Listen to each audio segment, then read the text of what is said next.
de la dissuasion nucléaire français, destiné à équiper les forces aériennes stratégiques françaises dans le cadre de la composante aéroportée.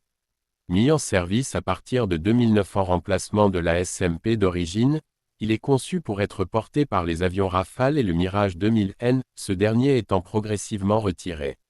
À l'horizon 2026, le missile conserve toute sa pertinence dans le dispositif stratégique français, et fait même l'objet d'améliorations anticipées. Le missile ASMPA est capable de porter une ogive nucléaire TNA, tête nucléaire aéroportée, d'une puissance estimée à environ 300 kilotonnes longue. Cette tête est thermonucléaire et développée par la Direction des applications militaires du CEA, Commissariat à l'énergie atomique. Le missile a une portée estimée entre 500 et 600 km, ce qui lui permet de frapper des objectifs stratégiques sans que l'avion porteur n'ait à pénétrer profondément dans les défenses ennemies. Sa vitesse est supersonique, atteignant Mach 2 à Mach 3, ce qui rend son interception extrêmement difficile.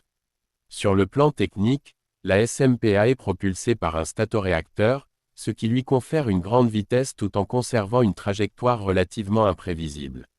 Il est équipé de systèmes de guidage modernes, incluant une navigation inertielle associée à des systèmes de recalage, ce qui garantit une précision suffisante pour une mission stratégique, même sans GPS.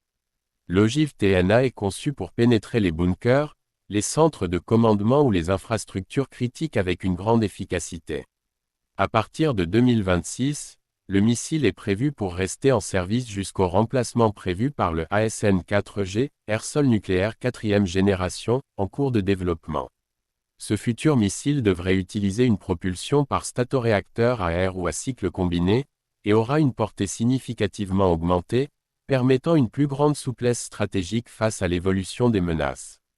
En attendant, la SMPA bénéficie d'un programme de modernisation visant à prolonger sa durée de vie opérationnelle, renforcer sa capacité de pénétration face aux nouvelles défenses aériennes, et améliorer ses performances de guidage. Le rôle de la SMPA ne se limite pas à l'aspect purement opérationnel, il est aussi un outil politique et stratégique. En maintenant une capacité de frappe nucléaire embarquée sur avion, la France continue de garantir sa doctrine de dissuasion dite « tous azimuts », c'est-à-dire la capacité de répondre à toute menace existentielle, quelle qu'en soit l'origine. L'autonomie stratégique française repose en partie sur cette faculté à décider et agir seule, sans dépendre d'un parapluie nucléaire étranger. En résumé, en 2026, le missile ASMPA reste un outil crédible et dissuasif de la force nucléaire française. Ses caractéristiques techniques, sa modernisation constante, et son intégration dans un système cohérent de défense nucléaire garantissent à la France une capacité de second frappe crédible et efficace, en attendant le déploiement de la prochaine génération de missiles stratégiques.